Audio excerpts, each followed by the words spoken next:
السلام علیکم ورحمۃ اللہ وبرکاتہ۔ ان الحمد للہ والصلاۃ والسلام علی رسول اللہ، اما بعد۔ محترم ناظرین کرام اور عزیز طلبہ، سنن ابن ماجہ باب اتباع سنت رسول اللہ صلی اللہ علیہ وسلم کی 11ویں اور آخری حدیث آج کے درس میں ہم پڑھیں گے۔ مؤلف فرماتے ہیں، قال حدثنا ابو سعید عبداللہ بن سعید قال حدثنا ابو خالد الاحمر قال سمعت مجالدا يذكر عن الشعبي عن جابر بن عبد الله رضي الله تعالى عنه قال كنا عند النبي صلى الله عليه وسلم فخط خطا وخط خطين عن يمينه وخط خطين عن يساره ثم وضع يده في الخط الأوسط فقال هذا سبيل الله ثم تلا هذه الآية وأن هذا صراطي مستقيما فاتبعوه ولا تتبعوا السبل فتفرق بكم عن سبيله۔ الانعام آیت نمبر 153۔ تو یہ حدیث اس باب کی یعنی باب اتباع سنت رسول اللہ صلی اللہ علیہ وسلم کی آخری حدیث ہے۔ اس حدیث میں حضرت جابر رضی اللہ تعالیٰ عنہ بیان فرماتے ہیں، کہتے ہیں کنا عند النبی صلی اللہ علیہ وسلم، ہم نبی اکرم صلی اللہ علیہ وسلم کے ساتھ تھے، یعنی نبی اکرم صلی اللہ علیہ وسلم کے پاس تھے ہم۔ فخط خطن، پس آپ نے ایک لکیر کھینچی۔ خط یخط، خطن کا معنی ہوتا ہے لکیر یا خط وغیرہ کھینچنا، اور جیسا کہ بعض دوسری روایات میں عبداللہ ابن مسعود رضی اللہ تعالی عنہ کی، اس میں خط لنا کے الفاظ ہیں، لنا اے لأجلنا، یعنی ہمارے لیے آپ صلی اللہ علیہ وسلم نے یہ خط کھینچا۔ کیوں کھینچا؟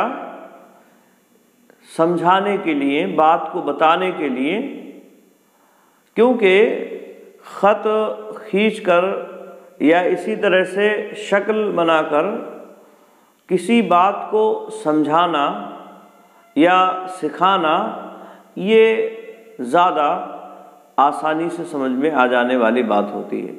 یہ ایک طرح سے ایسے ہو گیا جیسے کہ ہم سامنے اس چیز کا مشاہدہ کر رہے ہیں، اور اگر وہ چیز ہمارے سامنے نہیں ہے، ایسے ہی بتلایا گیا اور تمثیل یا اس کی کوئی شکل وغیرہ نہیں دی گئی، تو ایسی صورت میں تفہیم میں تھوڑا سا دشواری ہو سکتی ہے۔ تو یہ تفہیم میں آسانی کے لیے اور اسی طرح سے تعلیم میں آسانی کے لیے آپ صلی اللہ علیہ وسلم نے یہ خط کھینچ کر صحابہ کرام رضوان اللہ تعالی علیہم اجمعین کے سامنے اپنی بات کہی۔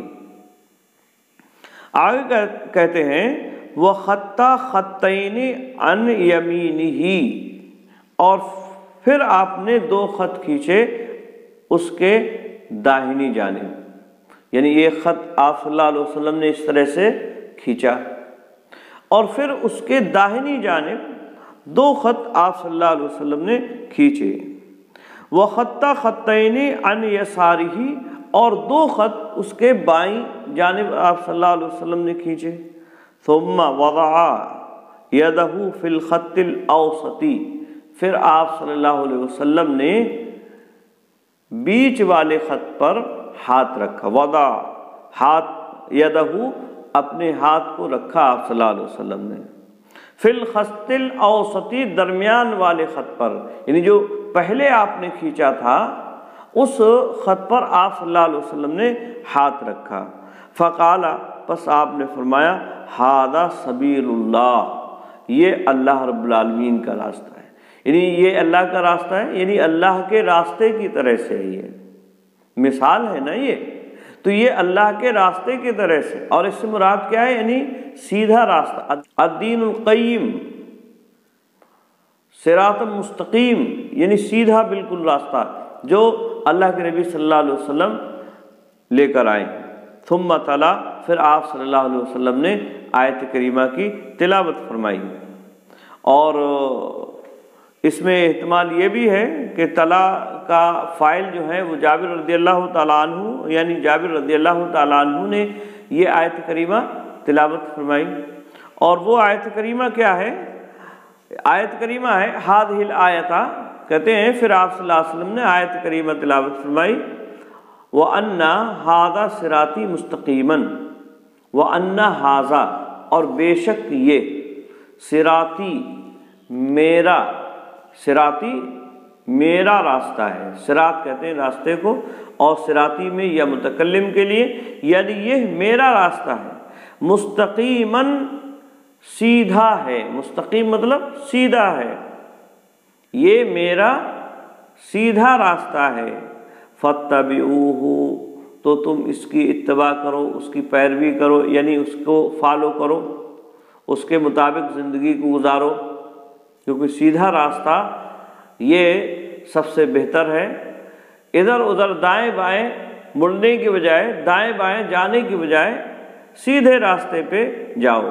وَلَا تَتَّبِعُوا السُّبُلَ، اور مزید جو راستے ہیں ان راستوں کی، السبلہ اے المتفرقہ، یعنی متفرق جو راستے ہیں، جو دائیں اور بائیں پگڈنڈیوں کی شکل میں بنے ہوئے ذیلی راستے جو ہیں، ان کی اتباع نہ کرو۔ وَلَا تَتَّبِعُوا، اور تم اتباع نہ کرو، السبلہ اے السبل المتفرقہ، یعنی جو متفرق راستے ہیں، جو تفریق کرنے والے راستے ہیں، سیدھے راستے سے ان کی پیروی نہ کرو۔ فَتَفَرَّقَ بِكُمْ عن سبیلہ، پس یہ دور کر دیں گے تم کو، عن سبیلہ، اس کے راستے سے، یعنی اللہ رب العالمین کے راستے سے یہ دور کر دیں گے جو دائیں اور بائیں جانب راستے کھنچے ہوئے ہیں۔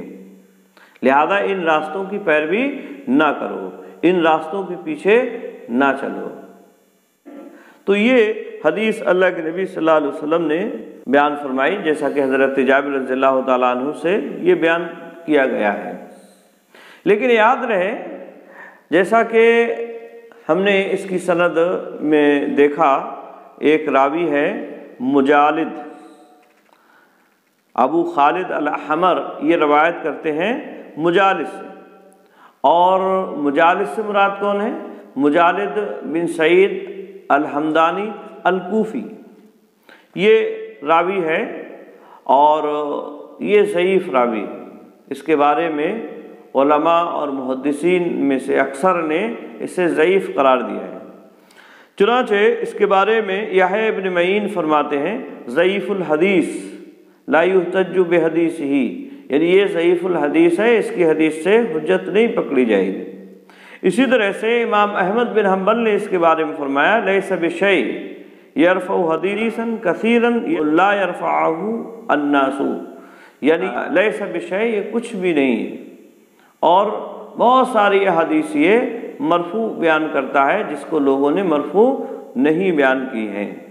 اسی طرح سے احمد بن سنان اس کے بارے میں کہتے ہیں، لیس بشیء، یعنی یہ کچھ نہیں ہے، تغیر حفظہ فی آخر عمرہ، اس کا حافظہ آخری عمر میں بدل گیا تھا۔ امام نسائی نے اس کے بارے میں فرمایا، لیس بالقوی، یہ قوی نہیں ہے۔ اور اسی طرح سے ابن عدی نے اس کے بارے میں فرمایا، عامۃ ما یرویہ عن غیر جابر غیر محفوظ، کہ اکثر و بیشتر اس کی روایات جو حضرت جابر رضی اللہ تعالیٰ عنہ کے حوالے سے ہیں وہ غیر محفوظ ہیں، یعنی وہ صحیح اور درست نہیں ہے۔ اور اسی طرح سے ابن سعد نے فرمایا، کان ضعیفا فی الحدیث، یہ حدیث میں ضعیف تھا۔ تو یہ مختلف اقوال محدثین کے اس کے بارے میں بیان فرمائے ہیں، اور جس کی بنیاد پر یہ راوی ضعیف ہے۔ البتہ بعض علماء نے اسے، بعض محدثین نے اسے ثقہ بھی قرار دیا ہے، جیسا کہ امام بخاری رحمہ اللہ کے بارے ہی میں ہے۔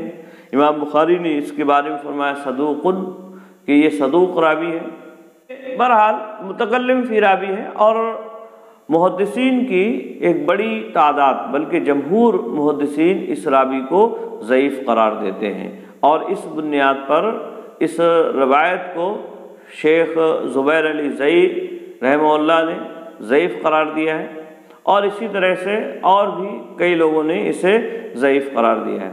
لیکن اس حدیث کی تائید ایک اور دوسری حدیث سے ہو جاتی ہے، اس کا شاہد موجود ہے سنن دارمی میں، یا اسی طرح سے مسند امام احمد بن حنبل میں، یا اسی طرح سے صحیح ابن حبان وغیرہ میں، حضرت عبداللہ ابن مسعود رضی اللہ تعالیٰ عنہ کی روایت میں آئی بات میں۔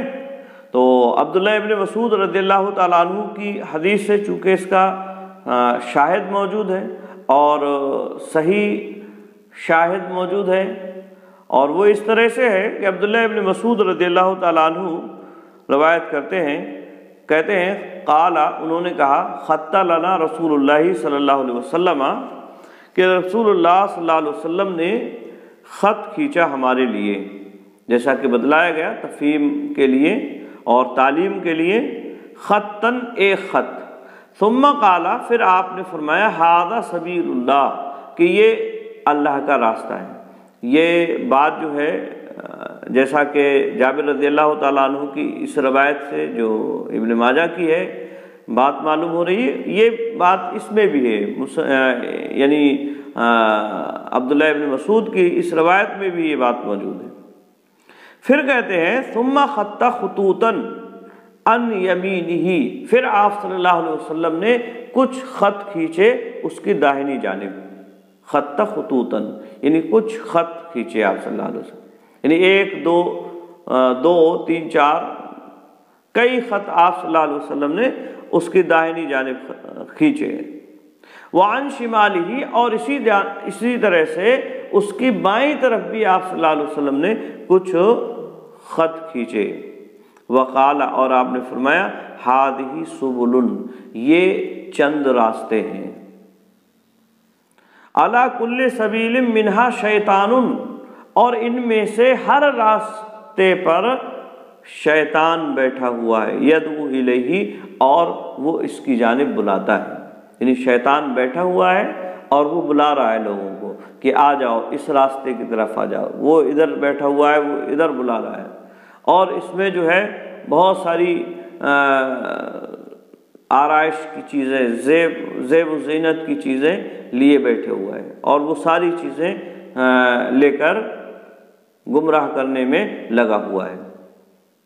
یدعو الیہ، وہ بلاتا ہے۔ وقرا، اور پھر آیت کریمہ تلاوت فرمائی، یعنی یہی آیت کریمہ وَأَنَّ هَذَا صِرَاطِي مُسْتَقِيمًا فَاتَّبِعُوهُ، یہ آیت کریمہ پھر تلاوت فرمائی۔ تو یہ مسند احمد کے حوالے سے، یا اسی طرح سے سنن دارمی کے حوالے سے، مسند احمد میں یہ 4142 نمبر پر ہے، اور سنن دارمی میں یہ حدیث 208 نمبر پر موجود ہے۔ تو عبداللہ ابن مسعود رضی اللہ تعالیٰ عنہ کی جو حدیث ہے، اس کا معنی اور مفہوم بھی وہی ہے جو حضرت جابر رضی اللہ تعالیٰ عنہ کی حدیث کا معنی اور مفہوم ہے، یعنی ابن ماجہ کی اس روایت کا معنی اور مفہوم ہے۔ اسی بنیاد پر علماء نے ابن ماجہ کی اس روایت کو، یعنی شواہد کی بنیاد پر صحیح قرار دیا ہے۔ چنانچہ علامہ البانی رحمہ اللہ نے صحیح ابن ماجہ میں اس حدیث کو درج کیا ہے اور اس حدیث کو صحیح قرار دیا ہے، یعنی شواہد کی بنیاد پر، چونکہ اس کے شواہد موجود ہیں اور اس کے معنی اور مفہوم کی روایات حضرت عبداللہ ابن مسعود رضی اللہ تعالیٰ عنہ سے بھی موجود ہیں، تو اس بنیاد پر یہ روایت قابل حجت قرار دی گئی ہے۔ آئی بات میں؟ تو یہ تو معاملہ ہوا اس حدیث سے متعلق، اس کے صحت اور ضعف سے متعلق، یعنی اس روایت کے صحت اور ضعف سے متعلق یہ بات ہوئی۔ اب اس حدیث سے جب ہمیں یہ بات معلوم ہو گئی کہ اس کے شواہد موجود ہیں، عبداللہ ابن مسعود رضی اللہ تعالیٰ عنہ کی جو حدیث ہے وہ بھی اسی معنی اور مفہوم کی ہے، تو خلاصہ کلام یہ ہے کہ یہ روایت یا اس معنی کی جو روایات ہیں وہ صحیح ہیں، اس معنی کی جو روایات ہیں وہ صحیح ہیں، اور اس میں کسی بھی طرح کی کوئی شک و شبہ والی بات نہیں ہے۔ آئی بات میں پھر اللہ کے نبی صلی اللہ علیہ وسلم نے جو یہ حدیث بیان فرمائی اور ایک سیدھا راستہ کھینچا اور اس کے دائیں اور بائیں جانب کچھ راستے کھینچے، تو یہ اس بات کی دلیل ہے کہ اللہ کے نبی صلی اللہ علیہ وسلم یہ بتلانا چاہتے ہیں اپنی امت کو کہ سیدھا راستہ جو کتاب و سنت کا ہے، اللہ رب العالمین کا جو راستہ ہے وہی حقیقت میں سیدھا راستہ ہے اور اس کی اتباع کرنا ہے۔ یہاں باب اتباع سنت رسول اللہ صلی اللہ علیہ وسلم میں اس حدیث کو ذکر کرنے کا مقصد بھی یہی ہے کہ لوگ جو ہیں وہ سیدھے راستے کی اتباع اور پیروی کریں، اور سیدھا راستہ کون سا ہے؟ یعنی اتباع رسول صلی اللہ علیہ وسلم کا، رسول اکرم صلی اللہ علیہ وسلم کی اتباع اور پیروی کی جائے، اپنی مرضی سے کوئی راستہ اختیار نہ کیا جائے یا لوگوں کے بتائے ہوئے راستے پر نہ چلا جائے، جیسا کہ بہت سارے لوگ تقلید کا شکار ہیں اور انہوں نے جو ہے راستے متعین کر رکھے ہیں کہ ارے فلاں صاحب کی بات مانی جائے گی، فروع میں فلاں صاحب کی مانی جائے گی، عقائد میں فلاں صاحب کی مانی جائے گی، سلوک میں فلاں صاحب کی مانی جائے گی۔ یعنی نبی اکرم صلی اللہ علیہ وسلم کی اتباع کی بجائے اور بہت سارے لوگوں کی اتباع کا پٹا اپنی گلے میں ڈال لیا ہے۔ تو یہ حدیث اس بات کی دلیل ہے کہ نبی اکرم صلی اللہ علیہ وسلم کی اتباع کی جائے، اور جو دوسرے راستے ہیں ان سے آدمی کو اپنے آپ کو بچا کے رکھنا چاہیے۔ اور آپ صلی اللہ علیہ وسلم نے جو دائیں اور بائیں جانب لکیریں کھینچی، یہ اس بات کی جانب بھی اشارہ ہے کہ دین کے اندر، شریعت کے اندر افراط اور تفریط یہ دونوں ممنوع ہیں، اور یہ ان دونوں میں سے کوئی بھی صحیح اور درست نہیں ہے۔ دائیں بھی جانب کھینچ رہے ہیں آپ اور بائیں جانب بھی کھینچ رہے ہیں، تو یہ افراط اور تفریط، یعنی افراط کا مطلب ہوتا ہے دین میں زیادتی کرنا، اور دین میں جب زیادتی کریں گے، غلو کریں گے، تو یہ جو ہے بدعات کی طرف آدمی کو لے جاتا ہے، اس سے بدعات جنم لیتی ہے۔ جب آدمی اس میں غلو کرے گا، اس میں اضافہ کرتا چلا جائے گا، تو پھر اس میں بدعات آنا شروع ہو جائیں گی اور بدعات دین میں داخل ہونا شروع ہو جائیں گی۔ بہت ساری بدعات اسی قبیل سے آج ہمارے معاشرے میں پھیلی ہوئی ہے۔ نبی اکرم صلی اللہ علیہ وسلم سے ان باتوں کا ثبوت نہیں ہے، اور وہ اللہ کے نبی صلی اللہ علیہ وسلم کے زمانے میں نہیں ہوتی تھی، لیکن محض اس وجہ سے کہ لوگوں نے بعد میں اضافے کر دیے اور وہ جو ہے نماز کی شکل میں یا عبادات کی شکل میں امت میں رائج ہوتی چلی جا رہی ہے۔ اور اس کی بہت ساری مثالیں دی جا سکتی ہیں۔ عبادت میں جیسے نماز ہے، تو نماز سے متعلق بہت ساری نمازیں، ہزاری نماز، صلاۃ الفیہ ایجاد کر لی ہے لوگوں نے، یہ افراط کا نتیجہ ہے۔ یا اسی طرح سے ہزاری روزہ، یہ 1000 روزوں کا ثواب کے نام سے گڑھ لیا گیا ہے۔ تو یہ اس طرح کی عبادات لوگوں کے درمیان میں رائج ہو گئی ہے۔ یہ اسی طرح سے اور بھی بہت ساری بدعات اور خرافات نے جنم لیا ہے۔ تو یہ ساری باتیں کیوں ہیں؟ یہ افراط کی وجہ سے ہیں۔ یہ افراط کی وجہ سے دین میں جو ہے افراط کیا، لوگوں نے غلو کیا، اور غلو کے نتیجے میں عبادات میں ایسی ایسی چیزیں داخل کرنا شروع کر دی جو اس دین میں نہیں تھی۔ اور کبھی تفریط ہوتی ہے۔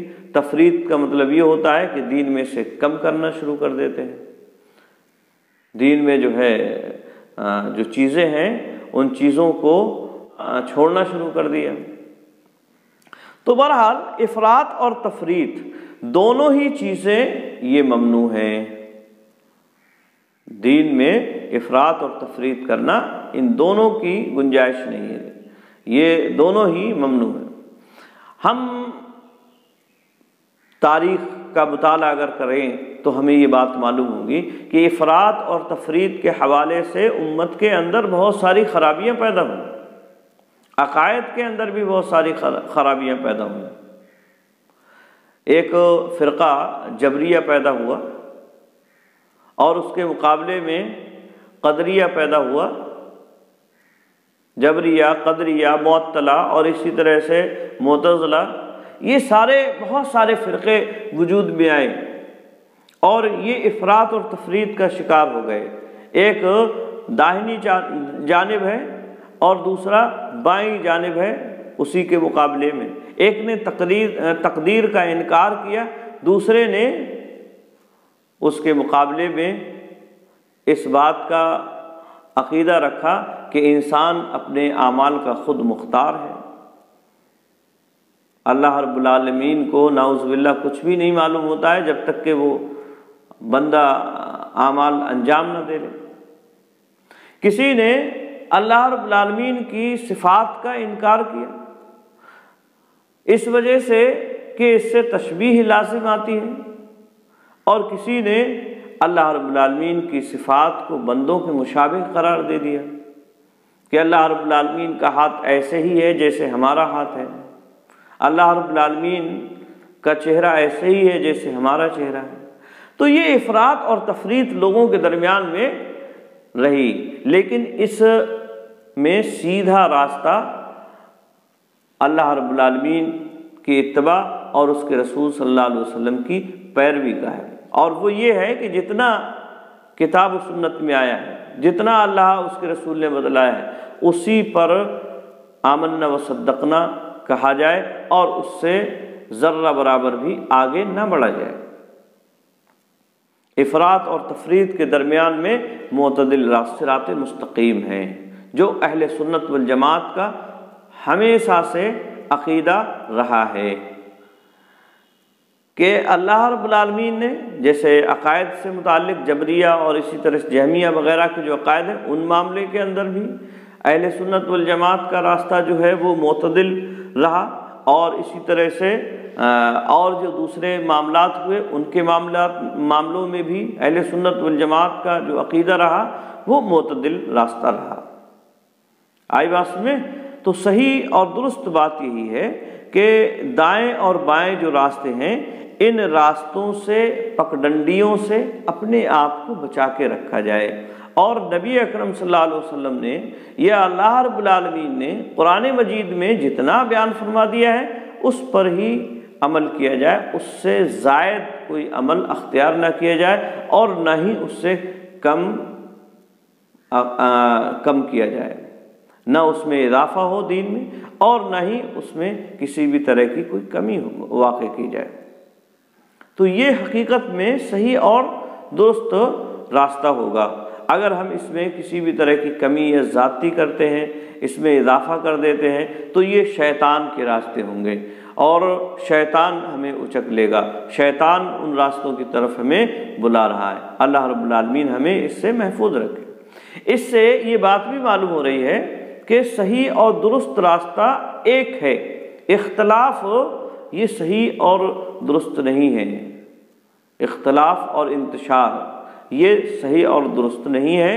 اس حدیث سے یہ بات بھی معلوم ہو رہی ہے۔ اور اختلاف امتی رحمتن کے نام سے جو بات کہی جاتی ہے وہ صحیح اور درست نہیں ہے، یعنی اللہ کے نبی صلی اللہ علیہ وسلم کے حوالے سے یہ بات کہی جاتی ہے کہ اختلاف امتی رحمتن، آپ نے فرمایا کہ میری امت کا اختلاف رحمت ہے، اور پھر اس سے جو ہے کہا جاتا ہے چار راستے ہیں اور چاروں برحق ہیں، چاروں الگ الگ باتیں کہہ رہے ہیں، ایک کہہ رہا ہے حرام ہے، ایک کہہ رہا ہے حلال ہے، ایک کہہ رہا ہے دن ہے، ایک کہہ رہا ہے رات ہے، ایک کہہ رہا ہے کہ حرام ہے، ایک کہہ رہا ہے حلال ہے، ایک کہہ رہا ہے سنت ہے، دوسرا کہہ رہا ہے بدعت ہے، ایک کہہ رہا ہے فرض ہے، دوسرا کہہ رہا ہے ناجائز اور حرام ہے۔ تو اس طرح کی باتیں، اور یہ لوگوں کے درمیان میں کہا جاتا ہے کہ اختلاف امتی رحمہ، میری امت کا اختلاف رحمت ہے، لہذا سارے برحق ہیں۔ جس نے کہا حرام وہ بھی صحیح، جس نے کہا حلال وہ بھی صحیح، جس نے کہا فرض وہ بھی صحیح، جس نے کہا حرام وہ بھی صحیح۔ تو یہ جو ہے بات کہی جاتی ہے، لیکن یہ حدیث ہمیں اس بات کی جانب اشارہ کرتی ہے، اور اس سے یہ بات معلوم ہو رہی ہے کہ صحیح اور درست صرف ایک ہے۔ اختلافات جو دائیں اور بائیں لے جانے والے ہیں وہ صحیح اور درست نہیں ہو سکتے۔ اور جہاں تک اس حدیث کا معاملہ ہے جو اختلاف امتی رحمتن کے نام سے لوگوں کے سامنے بیان کی جاتی ہے، تو یہ روایت اس لائق نہیں ہے کہ اس سے دلیل اور حجت پکڑی جائے۔ ایک تو اس کا معنی اور مفہوم بھی صحیح نہیں ہے، کیونکہ اختلاف امتی رحمتن اس حدیث کے ایک دم خلاف ہے۔ اور اسی طرح سے اگر اس کا مفہوم مخالف لے تو اس کا معنی یہ ہوگا، یعنی رحمت جب اختلاف میں ہے تو اتحاد و اتفاق میں زحمت ہوگی۔ تو اس اعتبار سے اس کا معنی بھی صحیح اور درست نہیں۔ اور جہاں تک اس کی سند کا معاملہ ہے تو اس کی سند بھی صحیح نہیں۔ علامہ سیوطی رحمۃ اللہ علیہ نے تدریب الراوی صفحہ نمبر 167 کے اندر اسے ضعیف قرار دیا ہے، یہ روایت ضعیف ہے۔ اسی طرح سے ملا علی قاری رحمہ اللہ نے الاسرار المرفوعہ صفحہ نمبر 108 میں اس کے تعلق سے کہا قیل لا اصل لہ، کہا گیا یعنی محدثین کی جانب سے کہ اس کی اصل نہیں ہے، یا یہ کہا گیا بے اصلہ موضوع، یہ اپنی اصل کے اعتبار سے موضوع ہے۔ اسی طرح سے علامہ البانی نے السلسلۃ الضعیفہ کے اندر 57 نمبر پر کہا لا اصل لہ، یعنی اس کی کوئی اصل موجود نہیں ہے۔ اور ضعیف الجامع 230 نمبر پر کہتے ہیں موضوع، یہ روایت موضوع ہے۔ اسی طرح سے علامہ ابن عثیمین ہوں، یا اسی طرح سے علامہ ابن باز ہوں، اور بھی بہت سارے دوسرے علماء اور محدثین نے اس روایت کو یعنی اختلاف امتی رحمتن کو ضعیف، موضوع، من گھڑنت قرار دیا ہے، اور اس لائق نہیں ہے کہ اس سے دلیل اور حجت پکڑی جائے۔ لہذا یہ کہنا کہ امت کا اختلاف رحمت ہے، اور پھر اس کی آڑ میں یہ عقیدہ رکھنا کہ جو مسالک چل رہے ہیں ان میں حلال و حرام کا بھی فرق ہے، جائز اور ناجائز کا بھی فرق ہے، اور ان سب کو کہہ دینا کہ یہ سب صحیح ہیں، سب درست ہیں، یہ صحیح اور درست بات نہیں ہوگی۔ اس حدیث کے یہ خلاف بات ہے، کیونکہ حق ایک ہے، سیدھا راستہ ایک ہے، اگر اس سے آدمی ادھر ادھر دائیں بائیں مڑتا ہے تو وہ حق سے ہٹ جاتا ہے۔ اب یہ الگ بات ہے کہ وہ حق سے سیدھے راستے سے دائیں بائیں مڑتا ہے تو وہ کتنی دور جائے گا، اور اس کی کیا سزا ہے اللہ رب العالمین کے ہاں۔ کچھ ایسے ہیں جن کی سزا جہنم ہے، کچھ ایسے ہیں اللہ رب العالمین محض اس پر تنبیہ کر کے بھی سیدھے راستے پر اسے لا سکتا ہے، یا اسی طرح سے جہنم میں اس کی تھوڑی بہت سزا اللہ رب العالمین نے متعین کر رکھی ہے، سزا کے بعد جو ہے وہ کارا پا سکتا ہے۔ آئی بات میں؟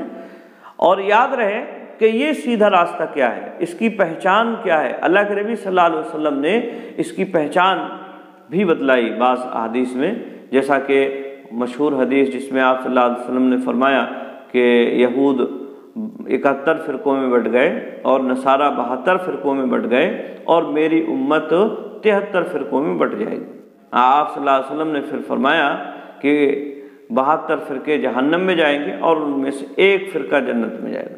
تو اس کی پہچان صحابہ کرام نے پوچھی ہے اللہ کے نبی وہ کون سا فرقہ ہوگا؟ تو آپ نے فرمایا ما انا علیہ و اصحابی، آپ نے نام نہیں بدلایا کہ وہ فلاں نام والے ہوں گے، آپ نے فرمایا ما انا علیہ و اصحابی، میں جس پر آج ہوں اور میرے صحابہ کرام جس پر ہیں۔ تو یہ آپ صلی اللہ علیہ وسلم نے پہچان بتائی ہے۔ اور ما انا علیہ و اصحابی کا مطلب یہی ہے، یعنی جو اللہ کے نبی نے کیا ہے اور صحابہ کرام نے اللہ کے نبی صلی اللہ علیہ وسلم کی پیروی میں کیا ہے، اسی پر عمل کیا جائے، یعنی آپ صلی اللہ علیہ وسلم کی اتباع کی جائے، آپ کے راستے کو اپنایا جائے، کسی دوسرے راستے پر نہ چلا جائے۔ تو یہ حقیقت میں صراط مستقیم ہے، اور اسی پر چلنا یہ لازمی اور ضروری ہے۔ دوسرے جو راستے ہیں وہ صراط مستقیم سے ہٹانے والے ہیں۔ اگر کوئی آدمی دوسرے راستوں کی جانب جائے گا تو پھر وہ صراط مستقیم پر کبھی نہیں آ سکتا ہے۔ آئی بات سمجھ میں؟ تو یہ حدیث آج کے درس میں ہم نے رکھی، باب اتباع سنت رسول اللہ کی آخری حدیث ہے، حدیث نمبر 11 ہے۔ اب اس کے بعد دوسرا باب شروع ہوگا۔ آج کے لیے بس اتنا ہی۔ السلام علیکم ورحمۃ اللہ وبرکاتہ۔